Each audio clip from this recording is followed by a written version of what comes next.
Hello everyone. आज इस lecture में हम बात करने वाले हैं लेवोडोपा एंड कार्बिडोपा के बारे में। तो लेवोडोपा जो है वो एक डोपामिन प्रीकर्सर है और बात करें कार्बिडोपा की तो वो एक पेरिफेरल डी कार्बोक्सिलेज इनहिबिटर्स हैं। अब ये क्या होते हैं, किस तरह काम करते हैं, इनके बारे में अभी अपन एक एक करके बात करेंगे। ओके, तो सबसे पहले हम लोग यहाँ पर बात करते हैं डोपामिन के प्रीकर्सर के बारे में। और डोपामिन का जो प्रीकर्सर है वो यहाँ पर कौन है भाई? लेवोडोपा, जिसको एल डोपा से भी लिखा जाता है। पार्किंसनिज्म के ट्रीटमेंट के लिए जो मेन ड्रग है वो लेवोडोपा है। ये एक प्रो ड्रग है, इसको एक्टिव करना पड़ता है बाद में। और साथ ही साथ में डोपामीन जो है वो क्या नहीं कर सकता भाई, ब्लड ब्रेन बैरियर को क्रॉस नहीं कर पाता। ओके, लेकिन लेवोडोपा जो है वो ब्लड ब्रेन बैरियर को क्रॉस कर सकता है। इसका जो मैकेनिज्म ऑफ एक्शन क्या होगा ये आपको समझना बहुत ज़्यादा ज़रूरी है। यहाँ पर जो ग्रीन कलर में जो आपको दिख रहा है यहाँ पे, ये क्या है भाई? ब्लड ब्रेन बैरियर, ठीक है। और ये जो ग्रीन लाइन आपको दिख रही है इसके ऊपर का जो पोर्शन है वो है ब्रेन के अंदर का पार्ट जो और ये जो आपको नीचे वाला जो पोर्शन दिखेगा वो अदर साइड है, यानी कि पेरिफेरल एरिया में क्या होगा, ठीक है। तो सेंट्रली पार्ट ऊपर होगा और पेरिफेरी पार्ट क्या होगा? नीचे होगा। तो होगा क्या भाई? जैसे ही हमने सबसे पहले क्या दिया, लेवोडोपा दिया पेशेंट को, ठीक है, जिसको क्या था? पार्किंसन डिजीज था। जैसे ही लेवोडोपा देंगे तो हमें पता है कि लेवोडोपा जो है वो ब्लड ब्रेन बैरियर को क्या कर सकता है? क्रॉस कर सकता है। तो ये क्रॉस करके ये एंटर हो जाएगा कहाँ पर भाई? सेंट्रल एरिया में। ओके, लेकिन सेंट्रल एरिया में एंटर होने के बाद ये कन्वर्ट होता है किसके अंदर? डोपामीन के अंदर। और इसको कन्वर्ट करने वाला जो एंजाइम है वो कौन है भाई? Dopa D carboxylase enzyme. Okay, और जैसे ये डोपामीन में कन्वर्ट होगा कहाँ पर भाई? बेसल गैंग्लिया के अंदर। तो वहां पर ये क्या काम करेगा? जो डोपामीन रिसेप्टर होता है, कौन सा? D2 रिसेप्टर, ये उसके साथ में इंटरेक्ट करेगा। और इंटरेक्ट करने के बाद जो पार्किंसन जो है उसके जो सिम्टम्स है ये उनको क्या करेगा? रिलीव करेगा।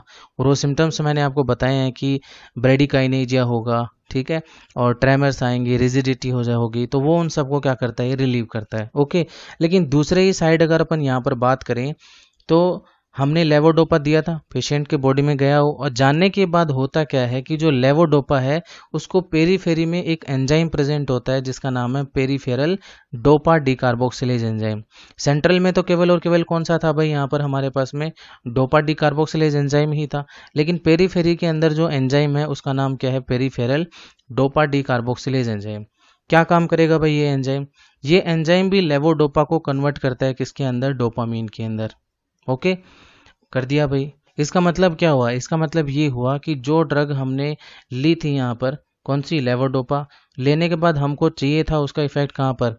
सेंट्रली एक्शन पर, सेंट्रल पार्ट में। लेकिन सेंट्रल पार्ट में जो उसका इफेक्ट है वो इतना पावरफुली नहीं आ पाता। उसका रीज़न ये है कि जैसे ही हम लोग लेवोडोपा देते हैं तो उसका जो मैक्सिमम पार्ट जो है वो पेरीफेरी के अंदर ही डोपामीन के अंदर क्या कर दिया जाता है? कन्वर्ट कर दिया जाता है, जिसकी वजह से मुश्किल से 2 से 3% पार्ट जो है लेवोडोपा का वही हमारे सेंट्रल एरिया में एंटर हो पाता है, जो कि ब्लड ब्रेन बैरियर को क्रॉस करेगा। तो यहाँ पर ये जो लेवोडोपा तो हमारे पास ये कन्वर्ट होकर के किस में कन्वर्ट हुआ? डोपामीन के अंदर। और ये डोपामीन जो है वो 2-3 जगह पर क्या करेगा? रिएक्ट करेगा। सबसे पहले जो हमारा कीमो रिसेप्टर ट्रिगर जोन है वहाँ पर भी ये रिएक्ट करेगा। और वहाँ पर जो D2 रिसेप्टर्स हैं उनके साथ में जुड़ करके ये हमें पेरीफेरी के अंदर हमें 2-3 चीज़ें देखने को मिलेंगी। हमें नोजिया देखने को मिल सकता है और वोमिटिंग देखने को मिल सकता है। ओके, सेकेंडली अगर अपन बात करें तो यही सेम डोपामीन जो है वो हमारे हार्ट पर जो भी एक्ट करेगा। और हार्ट पर ये एक्ट करके टेकिकार्डिया और पाल्पिटेशन कोज करेगा। और साथ ही साथ में जैसे ही ये ब्लड वेसल्स के साथ में रिएक्ट करेगा तो ब्लड वेसल्स में ये क्या करेगा? वहाँ पर रिएक्ट करके पोस्चुरल हाइपोटेंशन क्रिएट करेगा। मीन्स हमें यहाँ पर कीमो रिसेप्टर ट्रिगर जोन के साथ अगर डोपामीन अगर जुड़ा है तो नोजिया और वोमिटिंग देखने को मिलेगा। हार्ट पर अगर रिएक्ट करता है तो हमें टेकिकार्डिया और पाल्पिटेशन देखने को मिलेगा। और साथ ही साथ अगर अपन यहाँ पर बात करें कि अगर ये ब्लड वेसल्स पर अगर रिएक्ट करता है तो हमें पोस्चुरल हाइपोटेंशन हमें देखने को मिलेगा। तो ये सारे काम कहाँ पर हुए? पेरीफेरी के अंदर। तो हमको यहाँ पर पता चल गया कि लेवोडोपा जो है उसको पेरिफेरल डोपा डिकार्बोक्सिलेज जो एंजाइम है वो यहाँ पर क्या कर रहा है भाई, वो डोपामीन जो है उसमें कन्वर्ट कर देता है इसको, जिसकी वजह से 2 to 3% पार्ट ही कहाँ जा पाता है, ब्रेन में जा पाता है, और वहाँ पर हमें जो सिम्टम्स होंगे पार्किंसन के वो उनको प्रॉपरली रिलीव नहीं कर पाएगा। इसलिए क्या किया जाता है कि जो लेवोडोपा है उसके साथ में कार्बिडोपा या फिर बेंसरजाइड जो है वो इसके साथ में दिए जाते। जब हम लोग इनको इनके साथ में देंगे तो इससे प्रॉफिट क्या होगा भाई, वो भी देखिए। लेवोडोपा के साथ में जब हम लोग कार्बिडोपा और बेंसरजाइड देते हैं तो ये दोनों के दोनों क्या करेंगे भाई, पेरिफेरल जो डोपा डिकार्बोक्सिलेज एंजाइम है उसको क्या कर देंगे, इनिबिट कर देंगे। इसको इनिबिट करने की वजह से क्या होगा कि जो लेवोडोपा था ये डोपामीन जो है उसमें कन्वर्ट नहीं हो पाएगा पेरीफेरी के अंदर, जबकि 100% जो अपन ने लेवोडोपा दिया था उसका पूरा 100 का 100% पार्ट जो है वो ब्लड ब्रेन बैरियर को क्या करेगा, क्रॉस करके अंदर एंटर हो जाएगा। तो हमें वहाँ पर सेंट्रल एक्शन देखने को मिलेंगे, ना कि पेरीफेरी। ओके, इसलिए लेवोडोपा को कार्बिडोपा या फिर बेंसरजाइड के साथ में दिया जाता है। ओके, नेक्स्ट अपन यहाँ पर बात करेंगे कि जब हम लोग इस डिजीज का इनिशियल स्टेट में जब हम लोग ट्रीटमेंट स्टार्ट करते हैं तो उसमें हमें क्या देखने को मिलेगा भाई, जो यहाँ पर जितने भी हमारे पास में साइन और सिम्टम्स थे उनके अंदर हमें क्या देखने को मिलेगा भाई, इम्प्रूवमेंट देखने को मिलेगा। तो इम्प्रूवमेंट इज ऑलमोस्ट कंप्लीट होगा यहाँ पे, ठीक है। साथ ही साथ में हमें जो क्लिनिकल सिम्टम्स है लाइक रिजिडिटी, ब्रेडिकाइनेजिया और ट्रेमर, इनमें भी हमें इम्प्रूवमेंट देखने को मिलेगा। लेकिन दिक्कत क्या है यहाँ पर, दिक्कत ये है कि जो डिजीज का जो प्रोग्रेशन है वो यहाँ पर रुकता नहीं है। ये जो डिजीज है इसके साइन और सिम्टम्स जो हैं वो जरूर क्या हो जाएंगे, इम्प्रूव हो जाएंगे, लेकिन इस डिजीज का जो प्रोग्रेशन है वो यहाँ पर क्या नहीं होगा, स्टॉप नहीं होगा। ओके, नेक्स्ट हम देखते हैं यहाँ पर एक क्वेश्चन है, question why levodopa is used in combination with carbidopa and benserazide. इसका आंसर मैं दे चुका हूँ आपको, एक बार वापस बताता हूँ कि पेरिफेरल टिश्यूज जो हैं उनमें एक्चुअली में होता क्या है कि जब लेवोडोपा जो है वो डोपामीन में क्या हो जाता है, कन्वर्ट हो जाता है एक एंजाइम की हेल्प से जिसका नाम है peripheral dopa D carboxylase enzyme. और ये जो peripheral dopa D carboxylase enzyme जब कन्वर्ट करेगा डोपामीन को, तो जैसे ही वो dopamine chemo receptor trigger zone के साथ में रिएक्ट करेगा D2 रिसेप्टर के साथ बाइंड होकर के, तो नोजिया और वॉमिटिंग हमें देखने को मिलेगा। जैसे ही हार्ट पर अगर रिएक्ट करेगा तो वहाँ पर टेकीकार्डिया और पाल्पिटेशन हमें देखने को मिलेगा, और जैसे ही ब्लड वेसल्स पर रिएक्ट करेगा तो हमें वहाँ पर पोस्चुरल हाइपोटेंशन हमें वहाँ पर देखने को मिलेगा। ठीक है, तो इन चीज़ों को क्या करने के लिए, प्रिवेंट करने के लिए लेवोडोपा जो है उसके साथ में हमें या तो कार्बिडोपा देना है या फिर बेंसरजाइड जो है वो कॉम्बिनेशन में देना है, जिससे कि पेरिफेरल डोपा डिकार्बोक्सिलेज एंजाइम को इनिबिट किया जा सके और ये बाकी के जितने भी पेरिफेरल जो ये सिम्टम्स आपको दिखाई दे रहे हैं ये सारे के सारे सिम्टम्स नहीं हो। ओके, अब हम बात करते हैं इसके फार्माकोकाइनेटिक्स के बारे में। इसका जो एडमिनिस्ट्रेशन है वो ओरली दिया जाएगा, ठीक है। ओरली देने पर ये रैपिडली एब्जॉर्ब हो जाता है स्मॉल इंटेस्टाइन से, और जो प्रोसेस है जिसके थ्रू ये एब्जॉर्ब होता है रैपिडली उसका नाम है एक्टिव ट्रांसपोर्ट सिस्टम। एब्जॉर्प्शन की बात करें हम लोग यहाँ पर, तो अमीनो एसिड अगर हमारे फूड के अंदर अगर प्रेजेंट हुआ तो वो लेवोडोपा के एब्जॉर्प्शन को क्या कर सकता है, इंटरफेयर कर सकता है, उसके एब्जॉर्प्शन को डिक्रीज कर सकता है। यहाँ पर एक्टिवली ट्रांसपोर्ट होगा लेवोडोपा कहाँ तक भाई, ब्रेन के अंदर, और वहाँ जाकर के क्या काम करेगा भाई, ये जो प्रोसेस होती है लेवोडोपा की एंट्री एक्टिवली किसके अंदर, ब्रेन के अंदर, तो उसको भी ये जो डाइटरी एमिनो एसिड्स हैं ये कम्पिटिटिवली क्या कर सकते हैं, उसको इनिबिट कर सकते हैं, ऐसा हो सकता है। मेटाबॉलिक प्रोडक्ट कौन कौन से होंगे भाई इसके, HVA, homovanillic acid and DOPAC 3,4 dihydroxyphenyl acetic acid, ये इसके मेटाबॉलिक प्रोडक्ट है। और इन मेटाबॉलिक प्रोडक्ट का जो एक्सक्रीशन है वो यूरिन के थ्रू होता है। अब हम बात करेंगे इसके एडवर्स इफेक्ट के बारे में। एडवर्स इफेक्ट में सबसे पहले बात करते हैं GIT के बारे में, ठीक है। GIT में हमने बताया कि नोजिया और वॉमिटिंग होता है, तो नोजिया और एनोरेक्सिया हमें देखने को मिलेगा यहाँ पर। कॉमनली देखने को मिलेंगे कब भाई, इनिशियली जो ट्रीटमेंट होगा किसके साथ, लेवोडोपा के साथ, तब हमें ये चीज़ें देखने को मिलेंगी। Tolerance to emetic effect develops slowly, जो टॉलरेंस होता है इस एमेटिक इफेक्ट के लिए वो धीरे धीरे क्या होगा, डेवलप होगा। नेक्स्ट अपन इफेक्ट बात करते हैं यहाँ पर CVS के बारे में। CVS में यहाँ पर देखो वही सेम चीज़ें होंगी। अगर पेरीफेरी में देखा जाए तो ये लेवोडोपा जो है वो कन्वर्ट होगा डोपामीन के अंदर periphery dopa D carboxylase enzyme की हेल्प से, और हार्ट पर जब ये रिएक्ट करेगा तो हमें टेकीकार्डिया और पाल्पिटेशन और साथ साथ कार्डियक अरिथमिया भी देखने को मिल सकता है, जो कि रेयरली होगा। और ब्लड वेसल्स पर अगर ये रिएक्ट करेगा तो हमें पोस्चुरल हाइपोटेंशन वहाँ पर देखने को मिलेगा। अब हम बात करते हैं नेक्स्ट इसके एडवर्स इफेक्ट की, जो कि है डिस्काइनेजिया। डिस्काइनेजिया का मतलब होता है एबनॉर्मल इनवॉलेंटरी मूवमेंट, और इसके अंदर हमें दो तीन चीज़ें देखने को मिलेंगी। नंबर 1 है टिक्स। इसके अंदर क्या होता है कि कंपल्सिव रेपिटेटिव मूवमेंट होती हैं और उनको कंट्रोल करना डिफिकल्ट होता है। ट्रेमर्स आएंगे और साथ ही साथ में कोरियो एथेटॉइड मूवमेंट हमें भी देखने को मिलेंगी इसमें, और ये एक्चुअली में क्या है, कंबाइंड इनवॉल्यूंटरी मूवमेंट्स हैं जिनको हम कंट्रोल नहीं कर सकते। कौन कौन सी मूवमेंट होंगी भाई? कोरिया और एथेटोसिस। कोरिया के अंदर क्या होता है भाई, यहाँ पर इरेगुलर माइग्रेटिंग कॉन्ट्रैक्शंस होंगे, और एथेटोसिस के अंदर ट्विस्टिंग और रीथिंग हमें यहाँ पर देखने को मिल सकती है। और ये जो एबनॉर्मल मूवमेंट हैं, ठीक है, इनके लिए टॉलरेंस जो है वो डेवलप नहीं होगी। तो tolerance does not develop to abnormal movement. Fourth यहाँ पर जो एडीआर है लेवोडोपा का, वो है alteration in the taste sensation. जो टेस्ट का जो सेंसेशन है वो भी यहाँ पर क्या हो जाएगा, ऑल्टर हो जाएगा। मेंटल चेंजेस क्या क्या होंगे भाई यहाँ पे? Insomnia, confusion, delusion, hallucination, euphoria, depression, anxiety और नाइटमेयर हमें यहाँ पर देखने को मिल सकते हैं। और नेक्स्ट मोस्ट इंपॉर्टेंट पॉइंट है यहाँ पर, ये आपको बहुत ध्यान से सुनना है। 6th नंबर पॉइंट, ये वेरी वेरी इंपॉर्टेंट है, जो कि है फ्लैक्चुएशंस इन द रेस्पॉन्स। ये जो ड्रग हम लोग दे रहे हैं पार्किंसन डिजीज को ट्रीट करने के लिए, तो यहाँ पर हमें जो रेस्पॉन्स आएगा उसमें भी फ्लैक्चुएशंस हमें देखने को मिलेंगे। क्या होगा भाई इस दौरान? After 3 to 5 years of therapy हम दे रहे हैं, तो 3 से 5 साल के बाद क्या होगा भाई?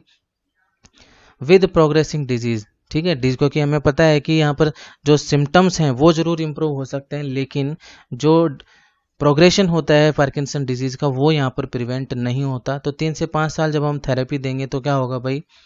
Control becomes poor. जो कंट्रोल होता है वो पुअर हो जाएगा, और साथ ही साथ में फ्लैक्चुएशंस हमें देखने को मिलेंगे सिम्टम्स के अंदर, और वो भी फ्रिक्वेंटली फ्लैक्चुएशंस होंगे सिम्टम्स में।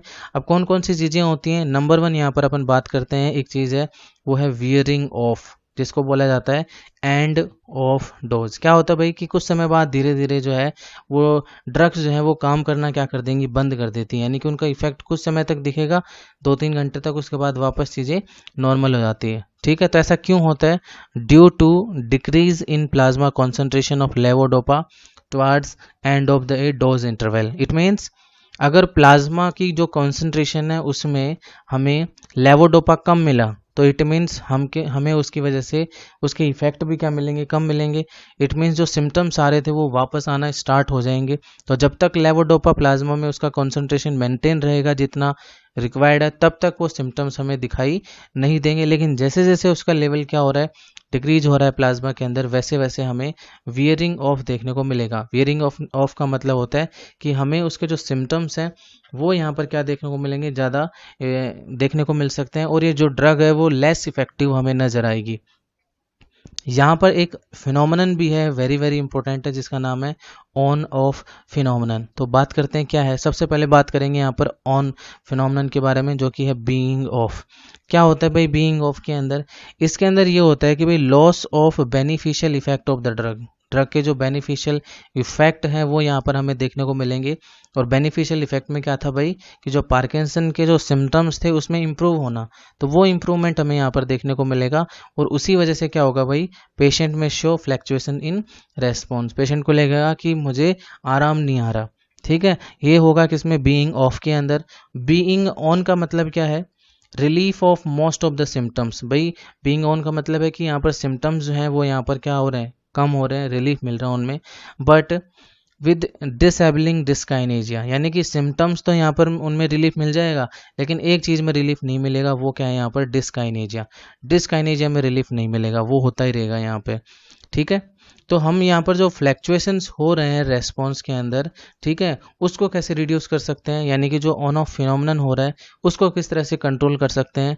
तो उसके लिए हम लोग क्या करेंगे भाई, हम लोग यहाँ पर देंगे sustained release formulation of levodopa carbidopa, यानी कि लेवोडोपा और कार्बिडोपा का जो फिक्स डोज कॉम्बिनेशन है वो देंगे यहाँ पर, और वो इस तरह से देंगे कि सस्टेन्ड रिलीज हो, उनका धीरे धीरे क्या हो, रिलीज हो, जिससे कि प्लाज्मा में जो कॉन्सेंट्रेशन है वो बनी रहे। ठीक है, तो इसकी वजह से क्या होगा भाई, ये क्या प्रोड्यूस करेगा ये combination, more stable plasma levodopa level, यानी कि जब धीरे धीरे ये प्लाज्मा में रिलीज होता रहेगा, ठीक है, तो वैसे वैसे क्या होता रहेगा भाई, यहाँ पर हमें जो फ्लैक्चुएशंस आते थे रेस्पॉन्स में वो यहाँ पर क्या होगा, डिक्रीज होगा। ओके, साथ ही साथ में जो वियरिंग ऑफ जो हो रहा था उसको कैसे इम्प्रूव करेंगे भाई, हम लोग सेम चीज़ है, यहाँ पर जो लेवोडोपा है उसको हम लोग स्मॉलर डोजेज हैं उनमें क्या करेंगे, एडमिनिस्टर करेंगे। और अगर स्मॉल डोज में अगर अपन दे रहे हैं तो उनको मोर फ्रिक्वेंट डोजेज हमें देनी पड़ेंगी, बार बार वो देनी पड़ेंगी हमें। ठीक है, तो ये दूसरा था कि हम वियरिंग ऑफ को किस तरह से इम्प्रूव कर सकते हैं। अब हम बात करेंगे यहाँ पर सेकंड जो था हमारा लेवोडोपा के बाद में, वो है यहाँ पे कौन, कार्बिडोपा और बेंजरजाइड। तो ये क्या है भाई, पेरिफेरल डी कार्बोक्सिलेज इनहिबिटर्स हैं, तो अब इनके बारे में बात करेंगे। ये जो कार्बिडोपा और बेंजरजाइड है इनके बारे में अच्छी चीज़ ये है कि ये ब्लड ब्रेन बैरियर को क्रॉस नहीं कर सकते, लेकिन जो लेवोडोपा है वो क्रॉस कर सकता है। Levodopa is always given in combination with carbidopa और बेंजरजाइड, ये हमेशा इसको कॉम्बिनेशन में दिया जाएगा। अगर हमने इसको कॉम्बिनेशन में नहीं दिया तो हमें क्या देखने को मिलेगा भाई, कि जो लेवोडोपा का लो अमाउंट है, बहुत ही कम अमाउंट 2 to 3% अमाउंट जो है वो ही कहाँ आ जाएगा भाई, सेंट्रली ब्लड ब्रेन बैरियर को क्रॉस करके एंटर होगा। और बाकी का जो 97% पार्ट जो है वो क्या हो जाएगा भाई, पेरीफेरी में लेवोडोपा से कन्वर्ट हो जाएगा डोपामीन के अंदर, और हमें हार्ट पर, ब्लड वेसल्स पर और कीमो रिसेप्टर ट्रिगर जोन पर उसके एक्शन हमें देखने को मिलेंगे, like vomiting, nausea, postural hypotension, tachycardia and palpitation. Okay, but upon combination में दे रहे हैं तो वहाँ पर अपन को दो चीज़ों का ध्यान रखना है। अगर हम लोग लेवोडोपा को दे रहे हैं किसके साथ में, कार्बिडोपा के साथ, तो यहाँ पर हमें 2 रेशियो यूज कर सकते हैं, 4:1 एंड 10:1। अगर 4:1 में देंगे इट मीन्स लेवोडोपा 4 और कार्बिडोपा 1, 10:1 में 10 लेवोडोपा और 1 कार्बिडोपा। सेम ऐसे ही बात करते हैं अगर लेवोडोपा को किसके साथ देंगे, बेंजरजाइड के साथ में, तो वहाँ पर जो रेशियो होगा वो कितना होगा, 4:1 होगा। अब हम बात करेंगे कि ये जो कॉम्बिनेशन हमने बनाया है लेवोडोपा का कार्बिडोपा या बेंजरजाइड के साथ में, तो इसके एडवांटेज क्या है। एडवांटेज नंबर 1 तो ये रहेगा कि जो डोपामीन है उसकी जो बायो अवेलेबिलिटी है वो इंक्रीज हो जाएगी, कहाँ पर भाई, बेसल गैंग्लिया में, जिससे कि पार्किंसन के जो सिम्टम्स हैं उनमें इम्प्रूवमेंट हमें देखने को मिलेगा। साथ ही साथ में ये जो प्लाज्मा का जो टी हाफ है वो भी यहाँ पर प्रोलोंग हो जाएगा लेवोडोपा का। इसके अलावा जीआई साइड इफेक्ट जो थे, नोजिया, वॉमिटिंग, उनके इंसिडेंट्स भी क्या होंगे, यहाँ पर डिक्रीज होंगे। सीवीएस के जो साइड इफेक्ट आ रहे थे वो भी मिनिमाइज हो जाएंगे, जो कि टेकिकार्डिया, पाल्पिटेशन और कार्डियक अरिथमिया था। और साथ ही साथ में जो बेटर पेशेंट कॉम्प्लियंस हमें देखने को मिलेगा, मतलब अगर पेशेंट को अपन टैबलेट्स वगैरह दे रहे हैं और पेशेंट जो है उसको ये सिम्टम्स सही नहीं हो रहे, तो पेशेंट को लगेगा कि मैंने क्यों ले रहा हूँ मैं ये टैबलेट, बिकॉज उसको उन दवाइयों से, टैबलेट से, मेडिकेशन से कोई प्रॉफिट तो हो नहीं रहा, कोई उसके सिम्टम्स में इम्प्रूवमेंट भी नहीं हो रहा। लेकिन अगर हमने ये कॉम्बिनेशन में अगर दिया तो उसकी वजह से पेशेंट के जो सिम्टम्स हैं वो भी आना बंद हो जाएंगे, इम्प्रूव होंगे वो, तो पेशेंट को अच्छा लगेगा कि जो दवाई वो ले रहा है उसको काम कर रही है। दूसरा हम क्या करेंगे कि लेवोडोपा जो है इसकी प्लाज्मा में कंसंट्रेशन मेंटेन रहे, तो इसके लिए भी हम क्या करेंगे भाई, एक सस्टेन रिलीज प्रिपरेशन देंगे किसका, लेवोडोपा और कार्बिडोपा का, जो कि ऑल्सो हेल्प करेगा किसमें, रिड्यूस ऑन ऑफ फिनोमिनन, इसको रिड्यूस करने में भी क्या करेगा भाई, हेल्प करेगा। ओके, तो ये सारी की सारी चीज़ें थी किसके बारे में, यहाँ पे लेवोडोपा और साथ ही साथ में कार्बिडोपा के बारे में। Okay, thank you.